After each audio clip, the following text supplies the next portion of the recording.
to another 10-minute coaching session. Today I have a great one about kind of one of the biggest topics we're always confronted with, we always talk about, but have no idea the science behind, and that's hydration.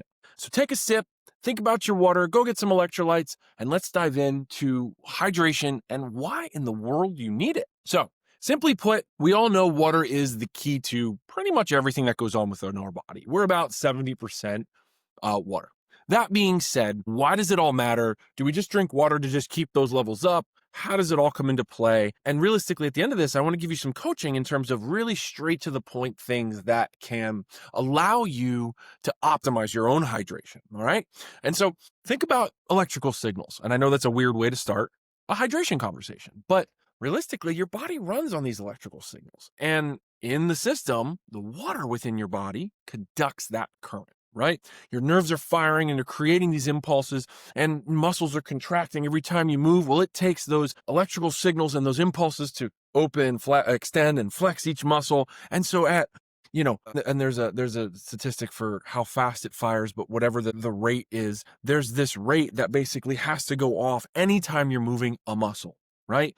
And the less water in the system, the less conductive that current can be, the less effective your musculature can be, right? And then your nervous system, your ion flow, like everything relies on that conductive signal, right? So that's the picture I'm painting.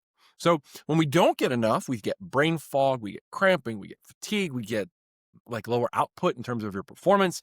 You could even get heart palpitations or even numbness or tingling for severe dehydration, right? Because those nerves and the electrical signals are either not happening or getting kind of blurred, right? And so when we think about hydration, it's not just about taking water into the mouth and poof, you're hydrated. It's about what's happening at the cellular level. And so what we want to think about is inside the cells and outside the cells. So we have intracellular and extracellular, right? And so when you drink, your water doesn't just go into your stomach and just sit there and magically it's good. It's basically getting pulled to an inner and outer cell area, right? And the balance of these two, right, is controlled by osmosis. I know it's a fun term. You probably heard it in, biology in freshman year. But basically all that is water moving towards a higher soluble solution, right? Or concentration, right? And so sodium is the thing that pulls water into the bloodstream.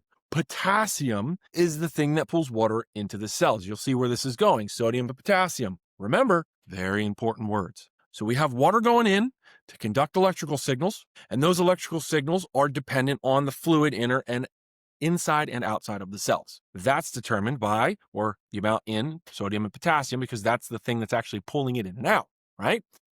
When we hydrate, this controls both blood volume and kind of at the end of the day, blood controls everything, right? That's blood pressure, that's heart rate, that's temperature, that's oxygen delivery, that's strength, that's VO2 max, that's everything involving your pump and performance, right? So now, not only are we thinking about energy and what's happening at the cellular level, we're also thinking about your blood and all of the performance things that come around your blood. Well, your kidneys, and without getting too much into the nitty-gritty of the different hormones and things, your kidneys are kind of the thing that are controlling that hydration and hydration thermostat, so to speak, right? And the thing that is dependent the most are the electrolytes within the kidneys, within your bloodstream. And so that's sodium and potassium, magnesium and chloride, right? So sodium pulling water into the blood, potassium is pulling water into the cell, right? Now, magnesium is going to help you with nerve conduction, right? With that electrical signal efficiency.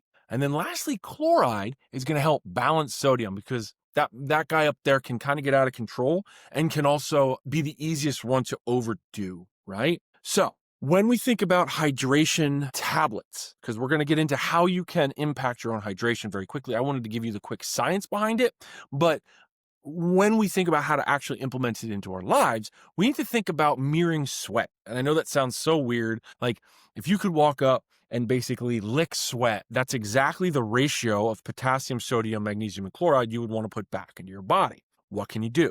You want between 300 and 1,000 milligrams of sodium, 200 and 400 milligrams of potassium, and 500 to 150 milligrams of magnesium, right? Anything below that, it's really just becoming flavored water. So that's why something like Element or a really good salt lick, or even just salt in the water, actually doesn't taste bad. We're looking for that kind of replenishment of the minerals that we're losing in our sweat, right?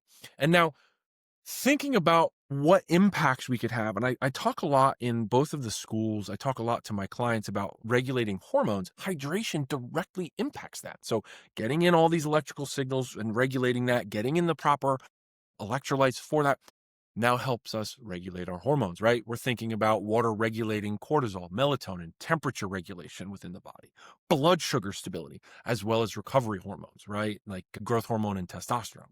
Interestingly enough, when we think about it, dehydration actually raises cortisol by 15 to 20%. 15 to 20%. What does that mean in terms of our regulation inside, right? You don't fall asleep, or at least have trouble falling asleep. You wake up at 3 a.m. because now your heart rate's all over the place, right? You feel groggy or weird, or you feel like you're in a haze all the time. And realistically, you're overheating at night. All of this compiles just because you're not hydrating, right? So realistically, what should you do? And this is kind of the boil down of this entire video is how should you hydrate? And I coach half your body weight in ounces, period. It's the easiest thing for people to remember. And that is half your body weight in ounces of water. Then people turn around and say, should I, what happens if I have a bunch of cups of coffee in the morning? What happens if I have a Coca-Cola in the afternoon? What happens if I'm drinking? What?